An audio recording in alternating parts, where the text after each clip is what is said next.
Badvel మున్సిపాలిటీలోని Badvel government hospital ను బద్వేల్ నియోజకవర్గ సమన్వయకర్త బసవి రమేష్, బద్వేల్ నియోజకవర్గ జనసేన పార్టీ కోఆర్డినేటర్ నందకిషోర్ ములతాటి సందర్శించడం జరిగింది.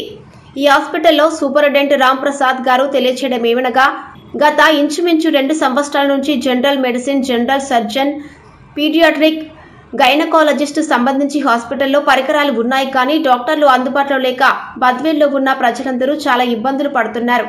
పైన ఉన్న అథారిటీ టీమ్ కు జనసేన పార్టీ తరఫున తెలియజేస్తున్నాము. అలాగే రాష్ట్ర ఉప ముఖ్యమంత్రి పవన్ కళ్యాణ్ దృష్టికి తీసుకువెళ్లి, కన్సర్న్ మినిస్టర్ దృష్టికి తీసుకువెళ్లి ఖచ్చితంగా ఈ డాక్టర్లను అపాయింట్మెంట్ చేస్తామని జనసేన పార్టీ సమన్వయకర్త బసవి రమేష్ మీడియా సమావేశంలో తెలిపారు.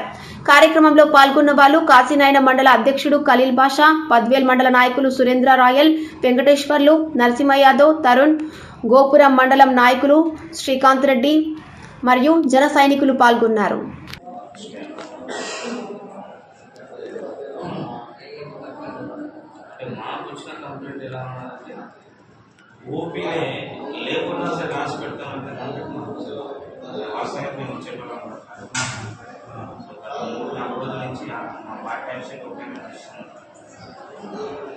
మీకు ఇక్కడ పర్టికులర్ లేదు ఒక doctor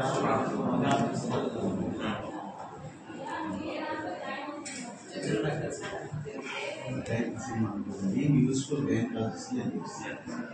actually minister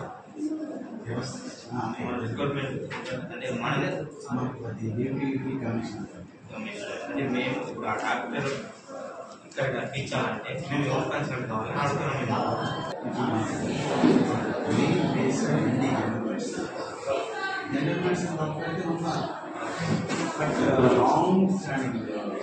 Badvel మున్సిపాలిటీలోని government hospital సందర్శించడం జరిగింది.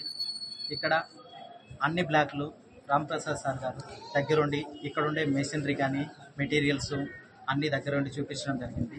ఇక్కడ గత 2 సంవత్సరాల నుంచి గైనకాలజీ డిపార్ట్మెంట్ లేక ప్రజలు అస్తవ్యవస్థలు పడుతున్నారు. ఇక్కడ ముఖ్యంగా చూసుకుంటే మనకు చుట్టుపక్కల ఎక్కువ పల్లెటూర్లు ఉన్నాయి, అంతలో పేదలే ఎక్కువ ఉన్నారు. ఒక సర్జరీ బయట చేయించుకోవాలంటే నార్మల్ డెలివరీ కేసుకైనా డబ్బులు 15 నుంచి 20,000, సర్జరీ 20 నుంచి 30,000 డబ్బులు తీసుకున్నారు.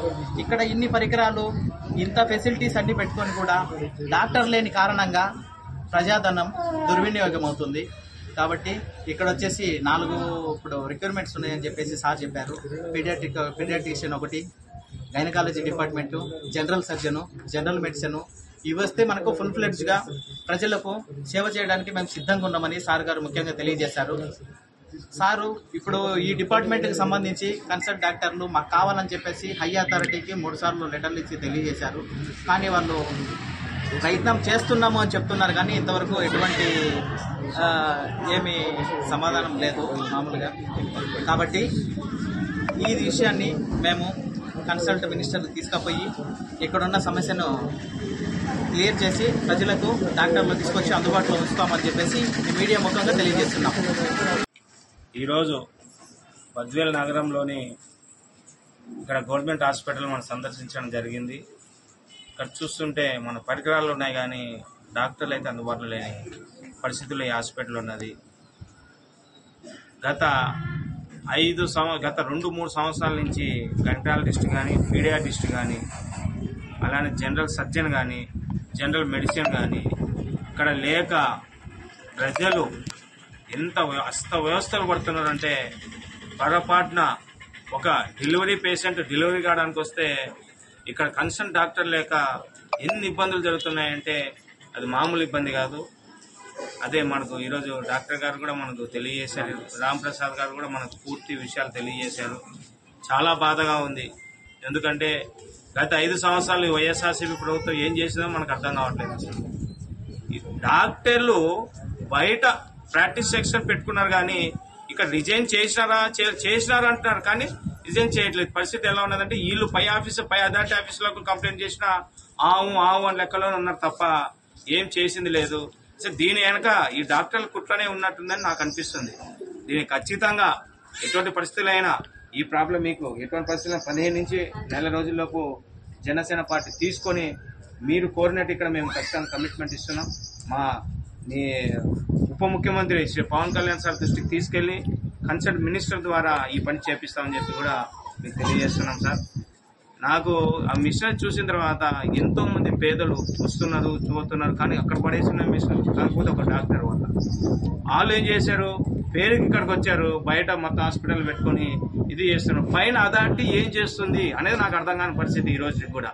పైన authority doctor department consult doctor ఇక్కడ ఉన్న ఆయన రాంప్రసాద్ గారు, అయ్యే బాబు మాకు కావాలండి, మాకు లేరండి, మేము ఇబ్బందులు పడుతున్నామని చెప్తున్నా కూడా వాళ్ళు పట్టించుకోకుండా వదిలేస్తున్నారంటే అంటే ప్రజలంతా ఇంత నిర్లక్ష్యం వాళ్ళకు అర్థం కావట్లేదు. ఖచ్చితంగా చెప్తున్నాను, మన డిస్ట్రిక్ట్ ఆఫీసర్ కానీ కమిషనర్ కానీ ఖచ్చితంగా మీ మీద యాక్షన్ అయితే ఉంటుంది, ఉండకుండా అయితే ఉండదు. ప్రజలతో మీరు చెలగాటం ఆడుతున్నారు. ఈ హాస్పిటల్ హెడ్ గా ఉన్న రాంప్రసాద్ గారు మీరు చెప్పినా కూడా వినకోకుండా మీరు ఇంత ముడి చేస్తున్నట్టు ఇది పద్ధతి కాదు.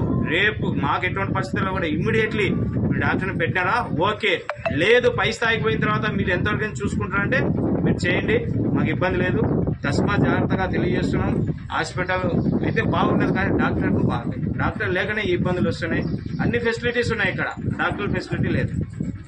ఖచ్చితంగా మీడియా రూపంగా మేము తెలియజేసేది ఏమనగా, ఎటువంటి పరిస్థితులైనా డిస్ట్రిక్ట్ హెడ్ కానీ అలానే కమిషనర్ కానీ తస్మా జాగ్రత్తగా తెలియజేస్తూ ఖచ్చితంగా మాకు ఎటువంటి పరిస్థితులైనా రేపు ఎల్లుండి మీకు డాక్టర్ పెట్టారా ఓకే, లేని పక్షాన మీ మీద చాలా సీరియస్ యాక్షన్ గా ఉంటుందని చెప్పి బద్వేలు నియోజకవర్గం ఇన్ఛార్జ్ గా జనసేన పార్టీ ఇన్ఛార్జ్ గా నేను తెలియజేస్తున్నా. డాక్టర్ గారు మీ చాలా బాగా, మీరు ఫుల్ హ్యాపీ మీ హాస్పిటల్కి వచ్చిపోయినందుకు. ఈరోజు ఎలానో ఉన్నది, కానీ కంప్లైంట్ చేస్తే ఎలానో ఉన్నది అనుకున్నాను, కానీ ఈడికి వచ్చిన తెలిసింది చాలా పర్ఫెక్ట్ చేస్తాను. కాకపోతే డాక్టర్లో పెద్ద మైనస్ అయిపోయాయి, అవి కూడా దృష్టిలో పెట్టుకొని తెలియజేస్తామని చెప్పుకుంటూ ఇప్పుడు డాక్టర్ గారు కానీ మా కోఆర్డినేటర్ కానీ ఏమైనా